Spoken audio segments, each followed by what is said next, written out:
ब्रह्मांड ही सब कुछ है, जिसमें टाइम, स्पेस और मैटर सब शामिल हैं। हमारी पृथ्वी इस यूनिवर्स में एक छोटे से धूल के कण की तरह है, जो हमारी मिल्की वे गैलेक्सी में प्रेजेंट 200 अरब तारों में से एक का चक्कर लगा रही है। यह विशाल स्ट्रक्चर 90 अरब प्रकाश वर्ष की दूरी में फैली आकाश गंगाओं के महासागर में एक बूंद जैसी है। ये है पृथ्वी, हमारा घर, सुख सुविधाओं से भरपूर एक आरामदायक ग्रह। एक बार डेली के कामों को छोड़कर आसमान की ओर देखिए, क्या नजर आता है। आसमान में फैली विशाल काली चादर में टिमटिमाते हुए तारे कितने सुंदर लगते हैं। रात में हम जिन तारों को देख पाते हैं, वे सब हमारी मिल्की वे गैलेक्सी के एक छोटे से हिस्से के तारे हैं। हमारी गैलेक्सी में हम यहाँ रहते हैं और रात के समय हमें केवल इस छोटे से एरिया के तारे ही दिखाई देते हैं। कितनी विशाल है हमारी गैलेक्सी। लेकिन क्या ब्रह्मांड के विशालता के मुकाबले हमारी गैलेक्सी का कोई महत्व है? हेलो दोस्तों, मैं अनिरुद्ध आपका स्वागत करता हूं आज के इस एपिसोड में, जहां हम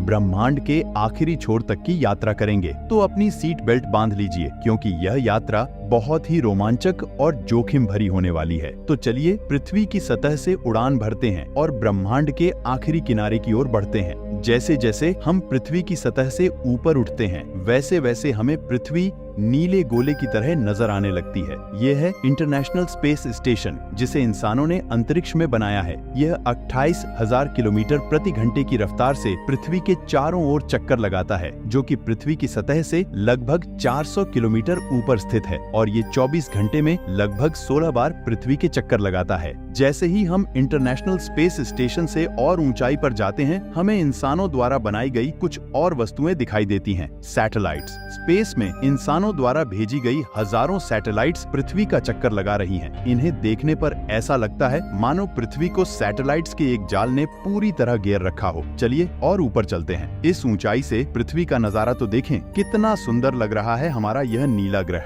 अब हम चांद के पास आ पहुँचे हैं, अपने घर से लगभग 4 लाख किलोमीटर दूर। हमसे पहले यहाँ 12 अंतरिक्ष यात्री आ चुके हैं, जिनमें नील आर्मस्ट्रांग पहले व्यक्ति थे जिन्होंने इसकी सतह पर कदम रखा था। उनके पैरों के निशान आज भी चांद की सतह पर देखे जा सकते हैं। चांद पर कोई एटमॉस्फेयर नहीं है, इसलिए ये निशान सदियों तक ऐसे ही बने रहेंगे। चांद से हमारा ग्रह ऐसा दिखता है जैसे अंतरिक्ष में एक ब्लू मार्बल रखा हो। चांद की सतह एक बैटलफील्ड की तरह लगती है, जिसने पिछले अरबों वर्षों से एस्टेरॉयड और कॉमेट की मार को सहा है। चांद पर कोई वायुमंडल नहीं है जो एस्टेरॉयड या कॉमेट को अंतरिक्ष में ही जला दे। सौभाग्य से हमारी पृथ्वी का वायुमंडल हमें अंतरिक्ष से आने वाले खतरों से सुरक्षित रखता है। अब चलिए अंतरिक्ष में एक लंबी छलांग लगाते हैं। यह है हमारे सोलर सिस्टम का सबसे चमकीला ग्रह, वीनस। इसे पृथ्वी की छोटी बहन कहा जाता है, क्योंकि यह भी एक चट्टानी ग्रह है जिसकी गुरुत्वाकर्षण शक्ति लगभग पृथ्वी के बराबर है। लेकिन यह ग्रह एक नरक के समान है, क्योंकि यहाँ होती है भयानक बारिश, पानी की नहीं बल्कि एसिड की। इसके वायुमंडल में सल्फ्यूरिक एसिड के बादल हैं। हमारे सोलर सिस्टम में शुक्र ही ऐसा ग्रह है जिस पर सबसे अधिक ग्रीन हाउस इफेक्ट होता है। सूर्य की गर्मी इस पर पहुंचती तो है, लेकिन वापस नहीं जा पाती, जिससे गर्मी इसके वायुमंडल में फंसी रहती है। यही वजह है कि वीनस हमारे सोलर सिस्टम का सबसे गर्म ग्रह है, जिसका तापमान 460 डिग्री सेल्सियस है। इसकी सतह पर कई ज्वालामुखी हैं, जो इसे और भी खतरनाक बनाते हैं। इस ग्रह पर जीवन की कल्पना तक नहीं की जा सकती। चलिए अपनी यात्रा को आगे बढ़ाते हैं। ये है सूर्य के सबसे पास स्थित ग्रह, मर्क्यूरी। इस ग्रह की सतह हमारे चंद्रमा जैसी दिखती है, जिसमें बड़े बड़े गड्ढे हैं। इस ग्रह के दिन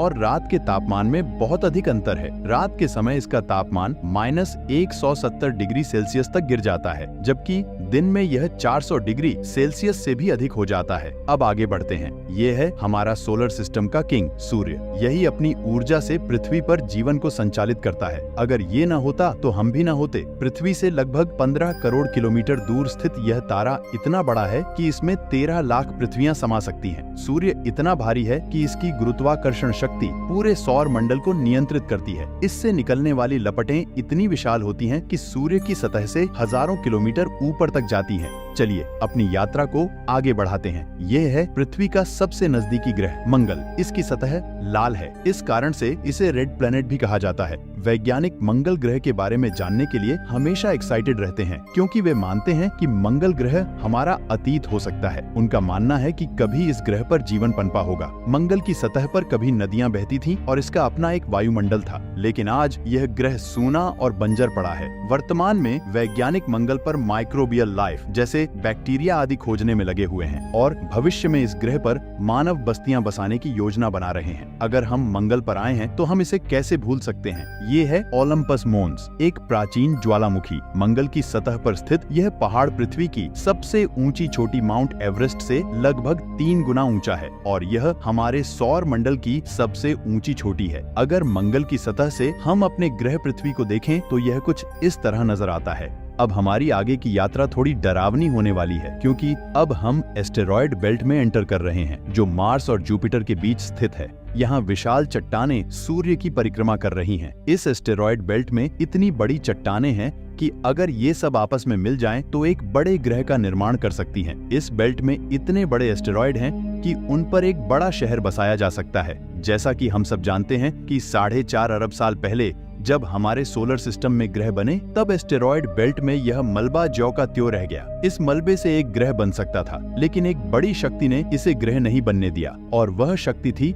जुपिटर की। जुपिटर की हाई ग्रेविटी ने एस्टेरॉयड बेल्ट के मलबे को एक ग्रह में बदलने से रोक दिया। जुपिटर हमारे सौर मंडल का सबसे बड़ा ग्रह है और इसके कई चंद्रमा हैं। ये इतना विशाल है कि सौर मंडल के अन्य सभी ग्रह मिलकर भी इसकी बराबरी नहीं कर सकते। ये है जुपिटर का ग्रेट रेड स्पॉट, जो एक विशाल तूफान है जो सदियों से जुपिटर की सतह पर चल रहा है। यह रेड स्पॉट इतना बड़ा है कि इसमें 3 पृथ्वियां समा सकती हैं। जुपिटर एक गैसीय ग्रह है जिसकी सतह पृथ्वी की तरह ठोस नहीं है। अगर आप जुपिटर की सतह पर उतरने की कोशिश करें तो आप इसकी सतह पर खड़े नहीं हो सकेंगे, बल्कि सीधे इसके अंदर चले जाएंगे। जुपिटर जितना हिंसक और विनाशकारी है, उसके चंद्रमा जीवन के पनपने के लिए उतने ही आइडियल साबित हो सकते हैं। जुपिटर के दर्जनों चंद्रमाओं में से एक है यूरोपा, जो पूरी तरह बर्फ की मोटी परत से ढका हुआ है। वैज्ञानिक मानते हैं कि यूरोपा की सतह पर जमी हुई बर्फ के नीचे पानी तरल रूप में मौजूद है, जो जीवन के होने की संभावनाओं को बढ़ा देता है। हमारे सोलर सिस्टम में यूरोपा को जीवन के लिए सबसे संभावित स्थानों में से एक माना जाता है। हमारा अगला ग्रह है सौर मंडल का सबसे खूबसूरत ग्रह सैटर्न। सैटर्न ग्रह की रिंग इसकी सुंदरता को कई गुना बढ़ा देती है। ये रिंग इसकी सतह से लाखों किलोमीटर ऊपर तक फैली हुई है। सैटर्न को अपने सौर मंडल का ताज माना जाता है। इसके कई चंद्रमाओं में से एक है टाइटन। टाइटन का अपना एक वायुमंडल है जिसमें हवा, बारिश और ऋतुओं का बदलाव होता है। इस पर नदियां और सागर मौजूद हैं,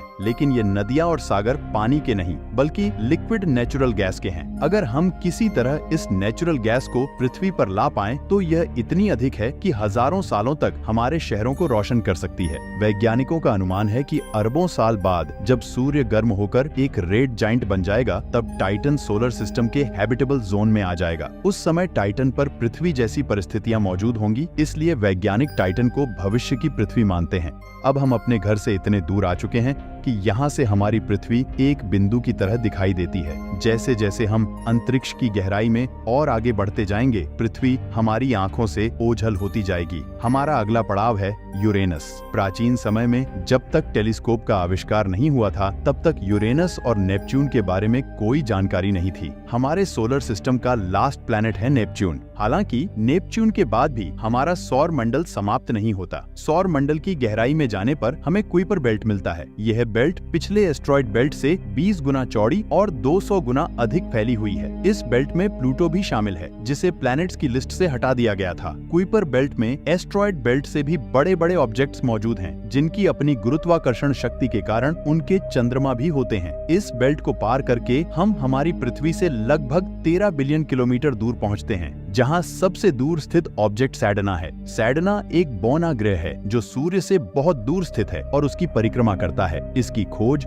2003 में हुई थी और यह सूर्य की एक परिक्रमा करने में लगभग 10,000 साल लगाता है। चलिए अब अपने सोलर सिस्टम से बाहर चलते हैं। अब हम इंटरस्टेलर स्पेस में प्रवेश कर चुके हैं। ये देखिए अंतरिक्ष की गहराई में यह क्या ट्रैवल कर रहा है। ओह, ये तो वॉयेजर 1 स्पेसक्राफ्ट है। यही तो इकलौता स्पेसक्राफ्ट है जो इंसानों द्वारा बनाई गई सबसे दूर मौजूद चीज है। यह पृथ्वी से 19 अरब किलोमीटर दूर जा चुका है। इस स्पेसक्राफ्ट ने स्पेस की कई मिस्ट्रीज को सॉल्व किया है। यह बंदूक से निकली गोली से भी 20 गुना तेज स्पीड से ट्रैवल कर रहा है। आइए अपनी यात्रा को और आगे बढ़ाते हैं। अब हम अपने सोलर सिस्टम की हदों से इतने दूर आ चुके हैं कि यहाँ से हमारा सूर्य एक आम तारे की तरह दिखाई देता है, लेकिन इतनी दूरी के बावजूद बावजूद उसकी गुरुत्वाकर्षण शक्ति को अभी भी महसूस किया जा सकता है, क्योंकि अरबों की संख्या में यहाँ पर कॉमेट्स देखे जा सकते हैं जो सूर्य की ग्रेविटी से बंधे हुए हैं। इन कॉमेट्स में इतना अधिक पानी होता है कि अगर वे सब इकट्ठे हो जाएं तो ये पृथ्वी से भी बड़े और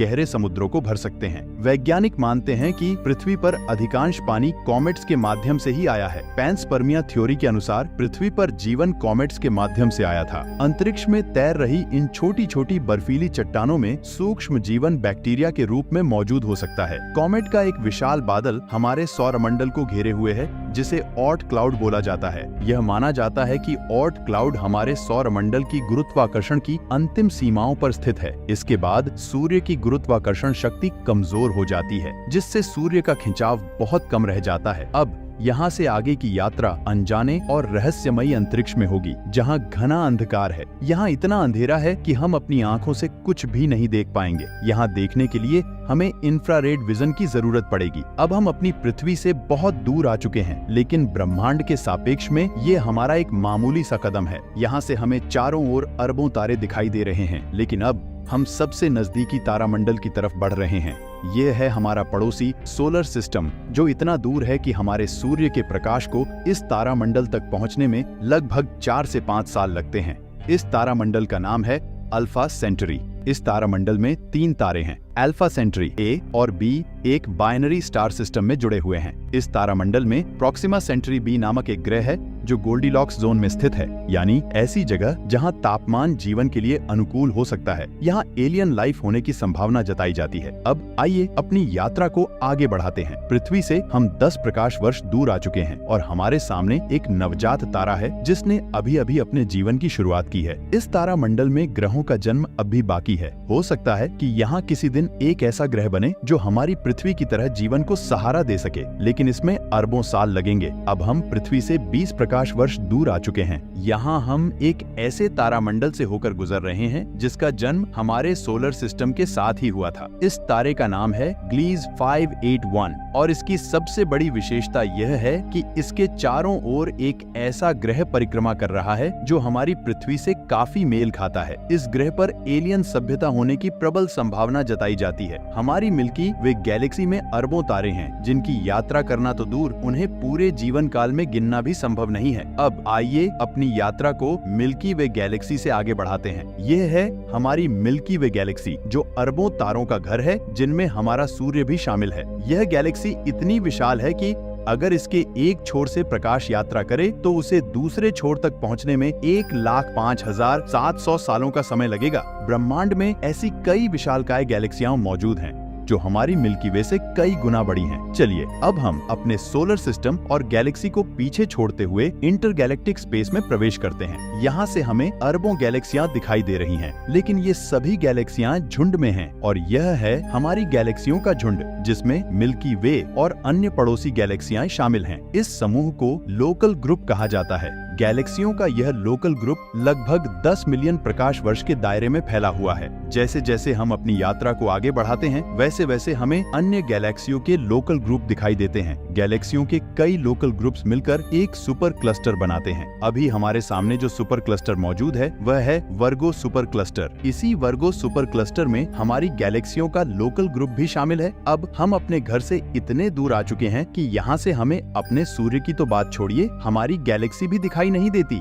हमारी गैलेक्सी का लोकल ग्रुप ही अब एक छोटे से धब्बे जैसा प्रतीत हो रहा है। कितना विशाल है ना वर्गो सुपर क्लस्टर। इस वर्गो सुपर क्लस्टर में 100 से ज्यादा गैलेक्सियों के लोकल ग्रुप शामिल हैं और ये 110 मिलियन प्रकाश वर्ष में फैला हुआ है। चलिए अपनी यात्रा को और आगे बढ़ाते हैं। अरे ये क्या, जैसे जैसे हम आगे बढ़ते जा रहे हैं हमें अनगिनत वर्गो सुपर क्लस्टर्स जैसे और भी सुपर क्लस्टर्स दिखाई दे रहे हैं। इस सुपर क्लस्टर के समूह को लैनिया के सुपर क्लस्टर नाम दिया गया है और हमारा वर्गो सुपर क्लस्टर इसमें एक छोटे से डॉट की तरह दिखता है। यह लैनिया के सुपर क्लस्टर 520 मिलियन प्रकाश वर्ष में फैला हुआ है, जिसमें लाखों सुपर क्लस्टर्स मौजूद हैं। चलिए अपनी यात्रा को और आगे बढ़ाते हैं। जैसे जैसे हम आगे बढ़ते जा रहे हैं लैनिया के सुपर क्लस्टर भी छोटा होता जा रहा है। इतनी दूर से देखने पर लैनिया के सुपर क्लस्टर भी एक छोटे से डॉट की तरह दिखाई दे रहा है। अपनी यात्रा को और आगे बढ़ाते हैं। यह है हमारा ऑब्जर्वेबल यूनिवर्स, जिसमें हमारा लैनिया के सुपर क्लस्टर एक छोटे से डॉट की तरह मौजूद है। लेकिन क्या यही हमारी यात्रा खत्म हो जाती है? क्या ब्रह्मांड सिर्फ इतना ही बड़ा है? जैसा कि मैंने अभी बताया, यह है ऑब्जर्वेबल यूनिवर्स यानी ज्ञात ब्रह्मांड। हम ब्रह्मांड के बारे में जितना जानते हैं वह केवल इस ज्ञात हिस्से तक ही सीमित है। हो सकता है कि ब्रह्मांड का विस्तार आगे भी हो और वह अनंत तक फैला हो, लेकिन वहां से हम तक कोई प्रकाश नहीं पहुंच पा रहा हो, जिससे हम ऑब्जर्वेबल यूनिवर्स के बाहर का कुछ भी देख नहीं सकते। वैज्ञानिक अनुमान लगाते हैं कि हमारे यूनिवर्स जैसे असंख्य यूनिवर्स और भी हो सकते हैं, जिनमें हमारा यह ब्रह्मांड एक विशाल सागर में एक छोटी सी बूंद के समान हो। मल्टीवर्स यानी एक से ज्यादा ब्रह्मांडों का अस्तित्व है कि नहीं, यह कोई नहीं जानता और न ही हमारे पास इसके कोई सबूत हैं। लेकिन यह तो तय है कि ऑब्जर्वेबल यूनिवर्स ही ब्रह्मांड का अंत नहीं हो सकता। इसके बाहर भी कुछ न कुछ मौजूद है जिसका हमें कोई भी ज्ञान नहीं। तो दोस्तों, आपकी ब्रह्मांड के आखिरी छोर तक की यात्रा कैसी रही? कृपया कमेंट बॉक्स में जरूर बताएं। अगर आपको यह वीडियो पसंद आया हो तो इसे लाइक करें और ऐसे ही मजेदार वीडियोस के लिए हमारे चैनल को सब्सक्राइब करें। मिलते हैं नेक्स्ट वीडियो में, तब तक के लिए धन्यवाद।